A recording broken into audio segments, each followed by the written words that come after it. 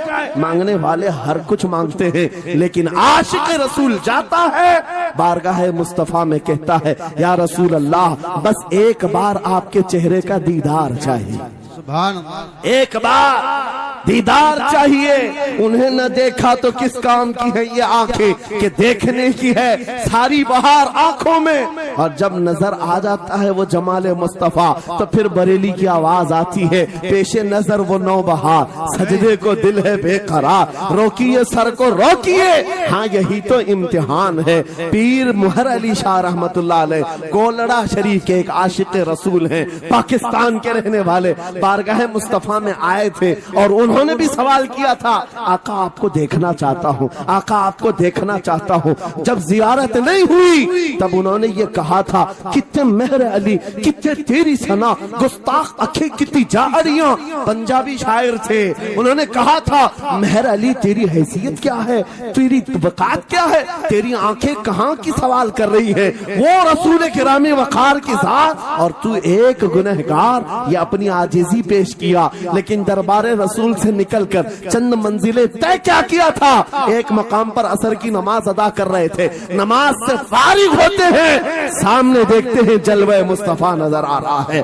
میرے آقا بے حجابانہ تشریف لائے, اور پھر جب وہ حسن نظر آیا پیر مہر علی نے پکار کر کہا مکھ چند بدر شاشانی ہے, ماتھے چمکے لٹھ نورانی ہے, کالی زلف تے اکھ مستانی ہے, مخمور اکھیں ہن مد بھریاں, اس صورت نو میں جان اکھاں, جان اکھاں کی جان جہاں اکھاں, سچ اکھاں رب دی شان اکھاں, وہ شان تو شانہ سب نبیاں. سبحان اللہ ما اجملکا ما اکملکا ما احسنکا, کتنے مہر علی کتنے تیری ثنا, گستاخ اکھی کتنی جاہریاں. یہ پنجابی شاعر تھے, لیکن بریلی کے حسان الہند عاشق رسول نے جب میرے آقا کو دیکھا تھا واپس آ کر کے کیا کہا تھا پتا ہے, یوں کہا تھا وہ کمال حسن حضور ہے کہ گمان نقص جہاں نہیں, یہی پھول خار سے دور ہے, یہی شمع ہے کہ دھواں نہیں, تیرے آگے یوں ہے دبے لچے فصحا عرب کے بڑے بڑے, کوئی جانے منہ میں زبان نہیں بلکہ جسم میں جان نہیں, کروں مدح اہل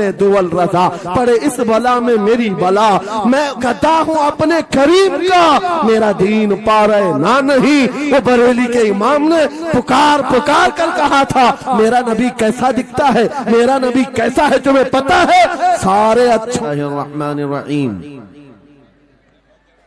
قل ان کنتم تحبون اللہ فاتبعونی یحببکم اللہ ویغفر لکم ذنوبکم واللہ غفور رحیم. صدق اللہ مولانا العظیم. بارگاہ رسالت معاب صلی اللہ تعالی علیہ وسلم میں ایک بار درود پاک کا ہدیہ پیش کریں.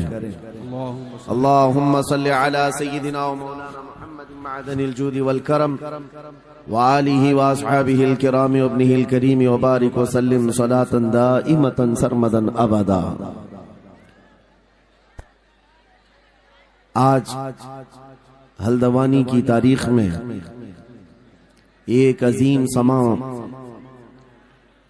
روحانی مشن کی طرف سے قائم کی ہوئی روحانی مجلس میں ایسا لگتا ہے ہوا کا موسم بتا رہا ہے وہ زلف اپنی لہرا رہے ہیں. کیا بات ہے بھائی, سبحان اللہ. سواری طیبہ سے چل پڑی ہے حضور تشریف لا رہے ہیں. سبحان اللہ. وہ آئیں گے آتے ہوں گے ابھی آئیں گے, وہ آئیں گے آتے ہوں گے ابھی آئیں گے, یہی سوچ کے ہم نے محفل کو سجا رکھا ہے. عزیزان گرامی وقار, محب گرامی, فاضل جامع حضرت العلامہ مفتی نعیم اظہری صاحب حضرت علامہ مفتی شاہد اظہری صاحب اور دیگر علماء ذوی احترام جو یہاں پر موجود ہیں، مشکور و ممنون ہوں ان کی عزتوں کا۔ مفتی نعیم صاحب قبلہ نے جو کچھ بھی میرے متعلق تعارف کرایا، میں ہیچ مداں اس لائق نہیں ہوں، اللہ مجھے ان کے حسن ظن کے مطابق بنا دے۔ یقیناً وہ میری صحبت نہیں بلکہ میں ان کی صحبت حاصل کیا، اور ماشاءاللہ یہ وہ علماء ہیں جو اپنے دور طالب علمی میں بھی اپنی صلاحیتوں اور اپنی اخلاق کی بلندیوں کی ایک چھاپ چھوڑتے ہیں۔ ہمارا انٹروڈکشن تو صرف اتنا ہی ہے جو دنیا آج ہمیں پہچانتی ہے۔ یا رسول اللہ تیرے عشق کی بدولت مجھے زندگی ملی ہے، کیا بات ہے، میری بات بن گئی ہے تیری بات کرتے کرتے، سبحان اللہ، ہے جو زندگانی باقی یہ ارادہ کر لیا ہے، تیرے منکروں سے آقا میں مروں گا لڑتے لڑتے۔ کیا بات ہے، سبحان اللہ۔ بڑی عجیب بات ہے، میں آپ حضرات کے درمیان یہاں آیا، علاقے کی جغرافیت معلوم کرنا میری عادت رہتی ہے۔ اتفاقی بات ہے مولانا شاہد صاحب اظہری نے یہ مجھے بتایا کہ یہ چوک بھی مجاہد چوک کہلاتا ہے، سبحان اللہ، اور یقیناً یہاں مجاہدین کو ہونا بھی چاہیے، اور شاید 17 نمبر بھی ہے کچھ جو ہمارے بدر کی تاریخ بھی ہے، کیا بات ہے، سبحان اللہ۔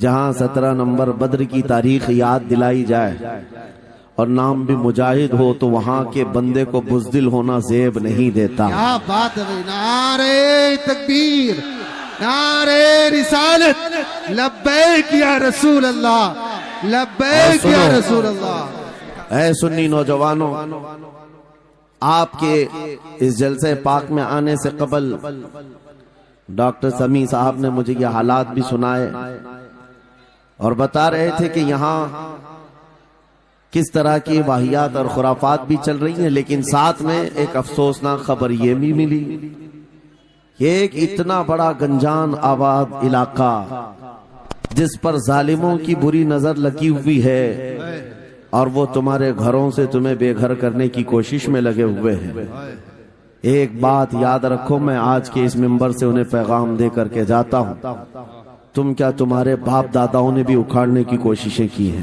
کیا بات، اور صرف یہ ایک خطہ نہیں ہے، ایک خطہ نہیں ہے، ان کیڑوں کی تو کوئی حیثیت نہیں، ان کا باپ اسرائیل مل کر غزہ کو کچھ نہیں کر سکا۔ قتل کرنے کا مطلب فنا کرنا نہیں ہوتا۔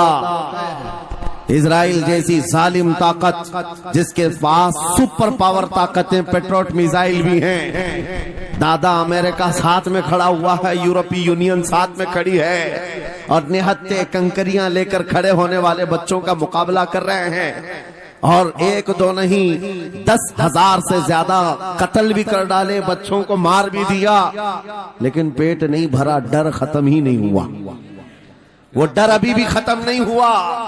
ہزاروں کو قتل تو کر لیا لیکن رات کی نیند اور چین ابھی بھی بیکار ہے، غارت ہے، کیونکہ انہیں اندازہ ہے اس بات کا کہ ان میں ایک بھی زندہ باقی رہ گیا تو کل کا وہ صلاح الدین بن سکتا ہے، کیا بات، تاریخ دہرائی جا سکتی ہے۔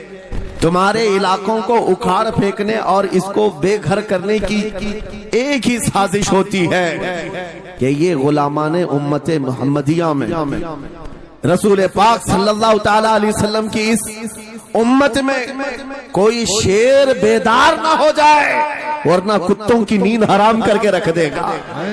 کیا بات، میرے عزیزو، اپنی ویلیو سمجھو، اپنی حیثیت سمجھو، جب تمہارے ساتھ بری نظر لگ جائے تو تمہارے عروج و ارتقاء کی منزلیں شروع ہو جاتی ہیں۔ ان ظالموں کو یہ تاریخ یاد ہونا چاہیے کہ جب میرے خواجہ سرکار غریب نواز ہندوستان تشریف لائے تھے، ان کے آنے کے بعد جو کچھ بھی ان کے ساتھ کیا گیا ان کے باپ داداؤں نے تاریخ بتائی ہوگی. غریب نواز کو نکالنے کے لیے, ان کی جھوپڑی اجاڑنے کے لیے, ان کے خیمے کو توڑنے کے لیے, یہاں تک کہ سرکار غریب نواز جس درخت کے نیچے بیٹھے وہاں سے اٹھوا دیا, کیا کیا نہیں کیا. لیکن آج تاریخ 800 سال کے بعد بھی زناٹے دار تھپڑ مار کر کے بتا رہی ہے جس کو تم یہاں سے بے گھر کرنے کی کوشش کر رہے تھے اللہ نے اسے ایسا بادشاہ بنایا. تمہاری حکومتیں 5 سال کے بعد ڈیل ڈول ہونے لگتی ہیں اور اس مرد قلندر کی حکومت 800 سال سے چل رہی ہے, وہ بھی گردنوں پر نہیں لاکھوں دلوں پر حکومت قائم ہے. کیا بات ہے, سبحان اللہ. قرآن میں اللہ فرماتا ہے وَأَمَّا مَا يَنْفَعُ النَّاسَ فَيَمْكُثُ فِي الْأَرْضِ, جو لوگوں کو نفع دیتا ہے وہ زمین میں برقرار رہتا ہے. قرآن کی آیت پڑھ کر کے میں تمہیں حوصلہ دیتا ہوں, تمہیں یہ حوصلہ دیتا ہوں. اللہ نے قرآن میں فرمایا ان ارضی واسعہ, میری زمین بہت کشادہ ہے, میری زمین بہت کشادہ ہے. رب تعالیٰ فرماتا ہے وَلَقَدْ كَتَبْنَا فِي الزَّبُورِ مِن بَعْدِ الذِّكْرِ أَنَّ الْأَرْضَ يَرِثُهَا عِبَادِيَ الصَّالِحُونَ, ہم نے زبور میں یہ لکھ دیا ہے کہ ہم اس زمین کا وارث نیک بندوں کو بنائیں گے. سبحان اللہ. آپ اس بات کے خوف میں نہ رہے, اس بات کے خوف میں نہ رہے. عزیزان گرامی وقار, جو کام تمہیں کرنے کے لیے کہا گیا ہے وہ کیا ہے؟ وہ ایک ایسا انقلاب اس زمین سے آنا چاہیے, ایک ایسا انقلاب. آپ کو میں ایک بات بتا دوں تاریخ میں جو تمہاری سچویشن اور تمہاری حالت کے مطابق ہو, میں وہ بات کرنے کی کوشش کرتا ہوں تاکہ تمہارے دل پر اثر ہو. آپ جس علاقے میں رہ رہے ہیں آپ یہاں کے حالات بہتر جانتے ہیں. وہ دن یاد کرو جب نبی پاک صلی اللہ تعالی علیہ وسلم نے اعلان نبوت فرمایا مکہ میں, اور اس کے بعد کفار و مشرکین کا ظلم شروع ہو گیا. غریب صحابہ کو پکڑ کر مارتے تھے.